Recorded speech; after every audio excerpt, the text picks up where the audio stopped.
has never been a more important time to move in a vegan direction.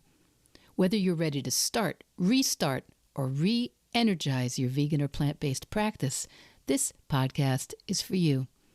I'm Michele Olander, life coach, vegan, ADHD matriarch, travel lover, and smoothie loather. And I know that it's the details that get in the way of your vegan journey.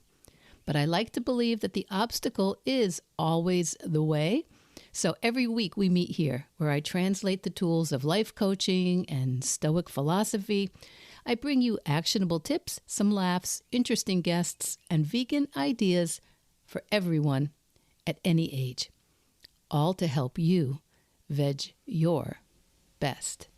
Episode 282, Strategy or Tactics? Why your vegan intentions keep stalling.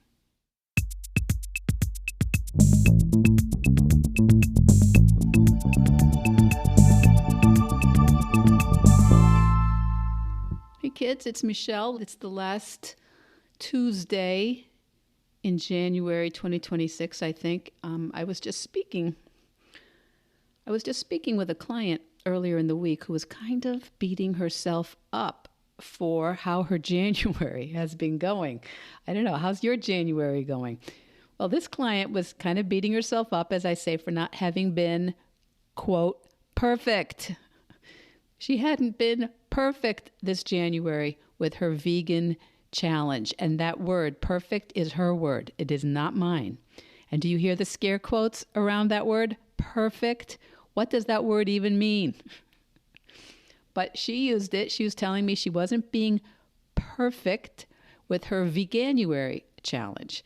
And she was feeling really down on herself because she knew what she wanted to do. This is an exceptionally intelligent, focused, educated woman. She knew what she wanted to do, but it wasn't happening. So we had to drill down into that a little bit. So anyway, as we're talking, I realized she was missing an important distinction, one that comes up all the time in goal setting, in coaching, in, no matter what your challenge is, if it's going vegan or getting stronger, writing a book, changing your drinking, starting a business, anything that matters to you. She didn't really understand the difference between strategy and tactics.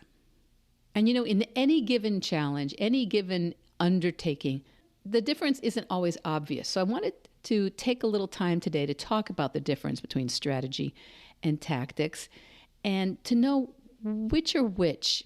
Because, well, for example, in my client's case, she had made a very strong values decision, strategy, but she had not fully appreciated the skills transition she needed support with.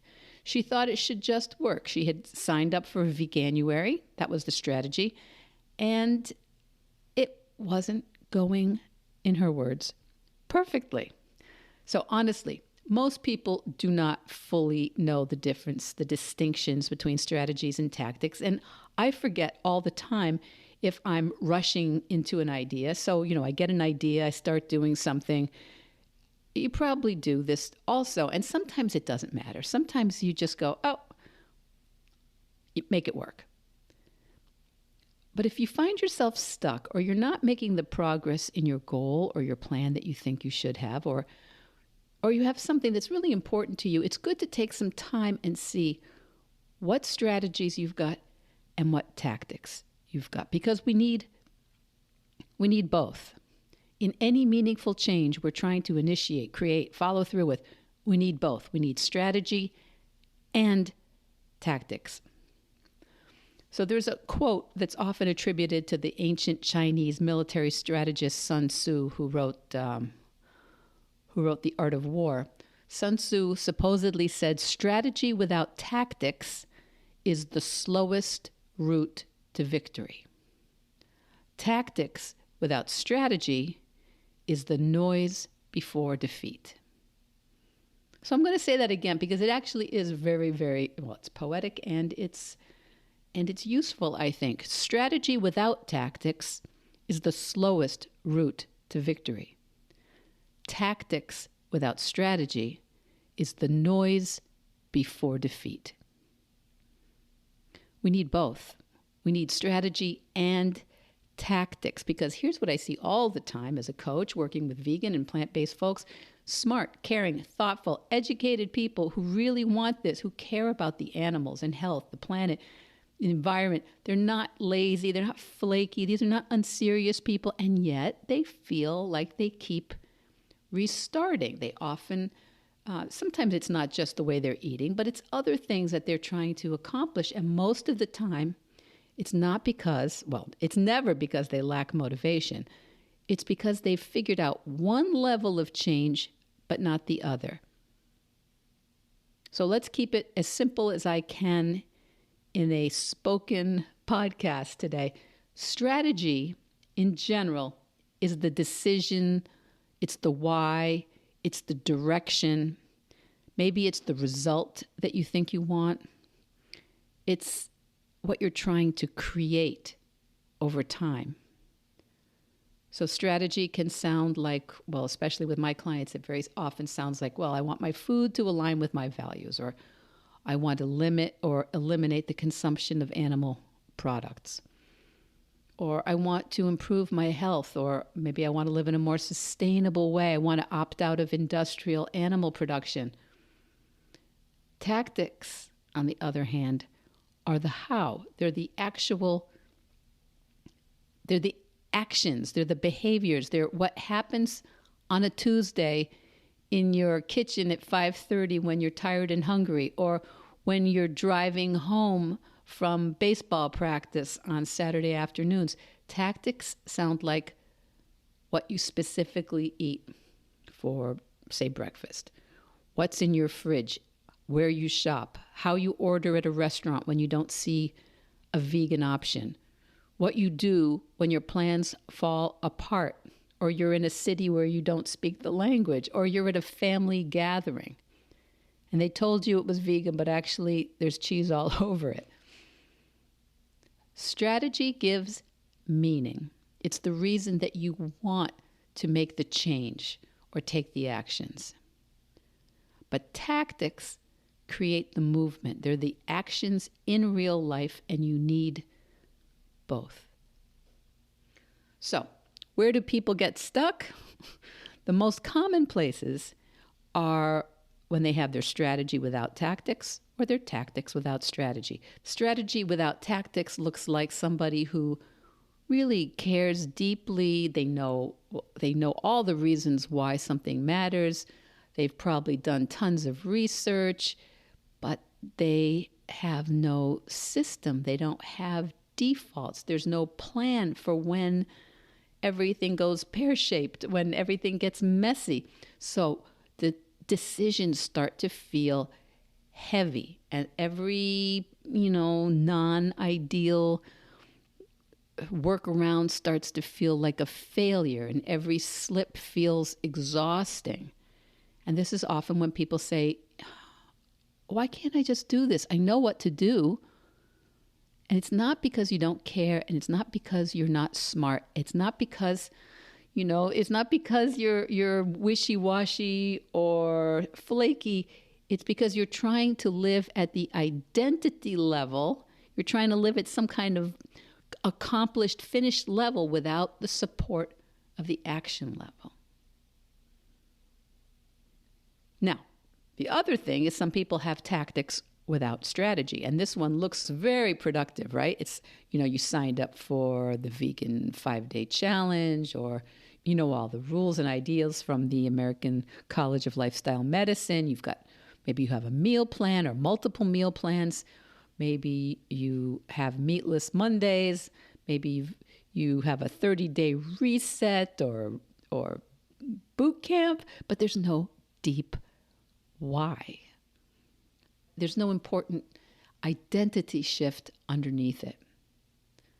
So when things get inconvenient, which they will, when things get hard, which they do, when people don't cooperate, as they are guaranteed to not cooperate all the time, when there's travel and family and stress, there's nothing to hold you. There's no shape there.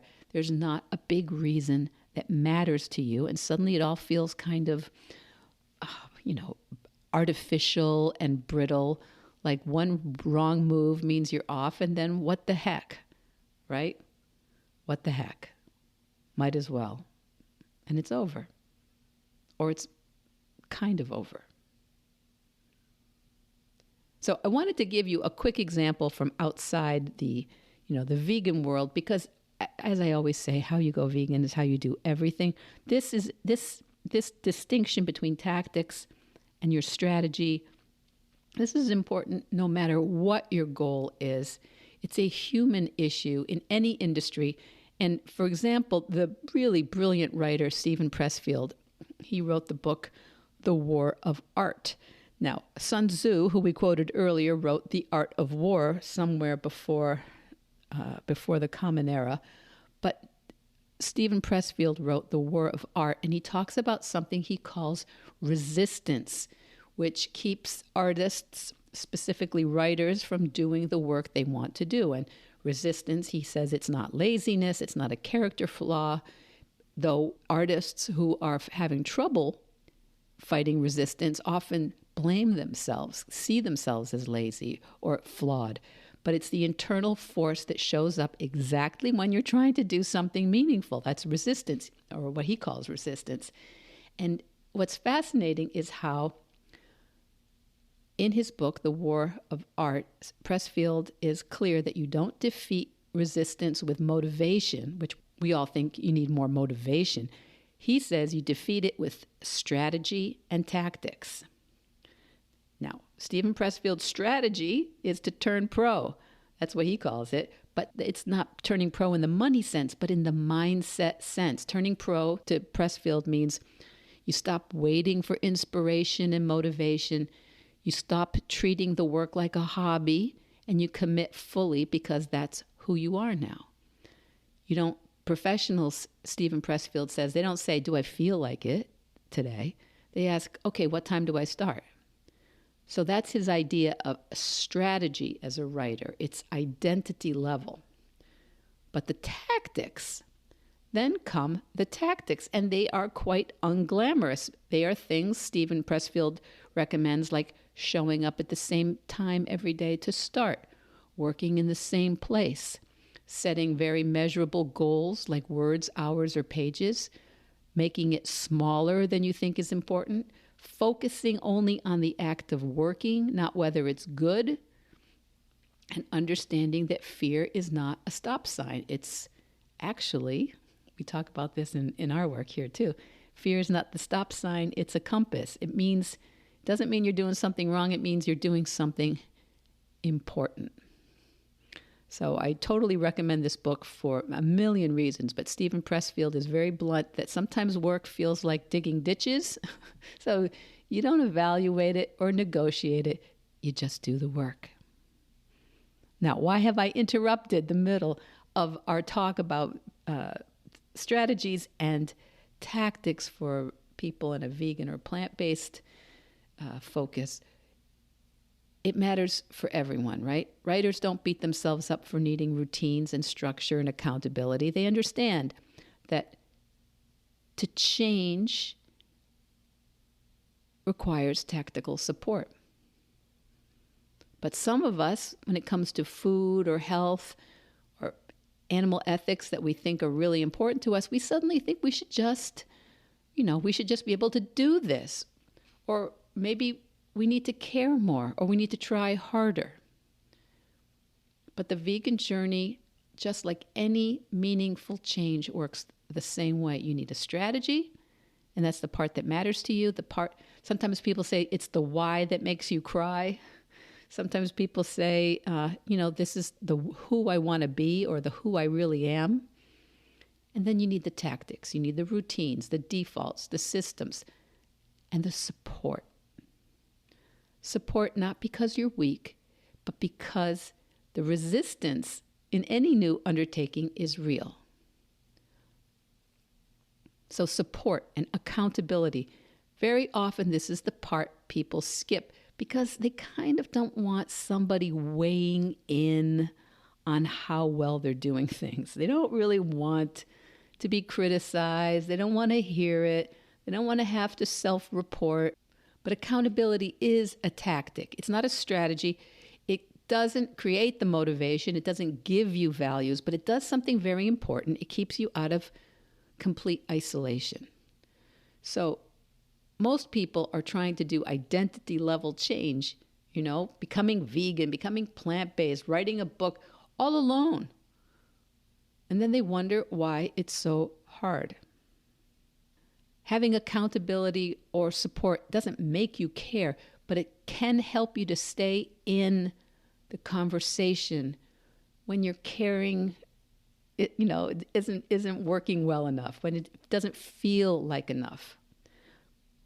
Now, good accountability, real support, it's not somebody policing your food. It's not reporting in. It's not giving way to shame or pressure. Good support, I think, sounds more like, okay, what happened? How did that go? That's awesome. Oh, where was it hard? Oh, that's interesting. What would help next time? What could you have done?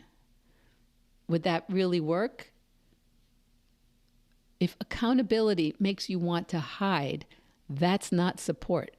Okay? That's something like surveillance or being judged, or maybe it's a competition.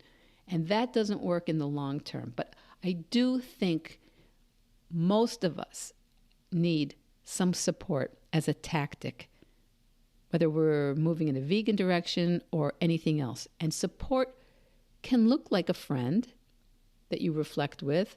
It can look like your partner who really knows your goals and cares about you.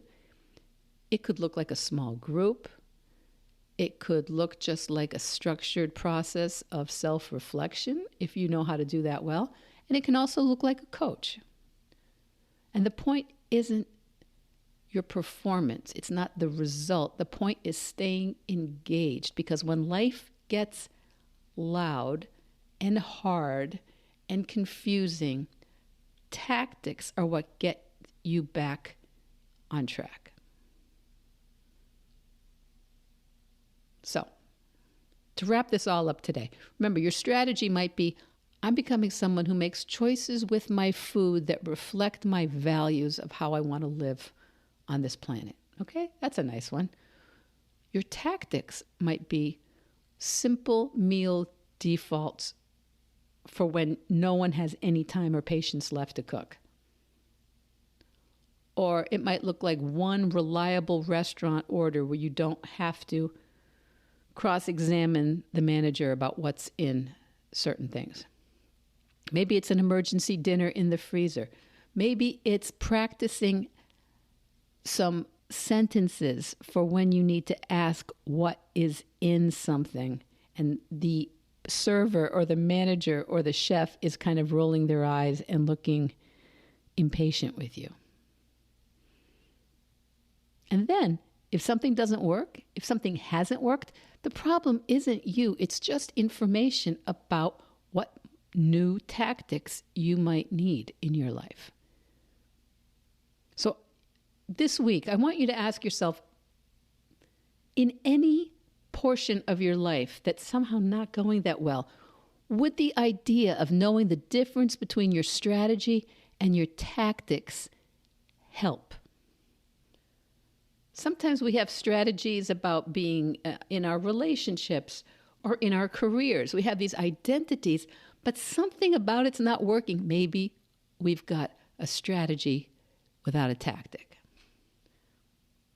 Or maybe we find ourselves doing things that just seem too hard and too time-consuming and no fun. Maybe I have a tactic without any strategy there.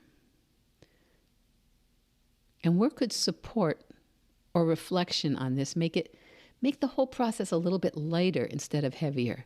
Because you were never meant to do meaningful change as a human being completely on your own. I'm a little bit of a lone ranger, so I get that.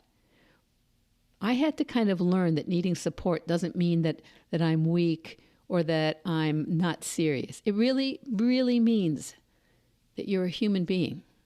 And how does it help if you avoid the real challenges that needed a little more support in your life?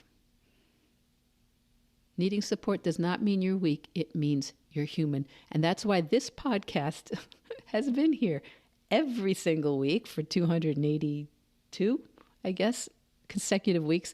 It's to cheer you on. It's to encourage you to do whatever it is you want to do, because how you go vegan, that's how you do everything, right? And you're going to need strategies, and you're going to need tactics. You get to use these skills in every single area of your life.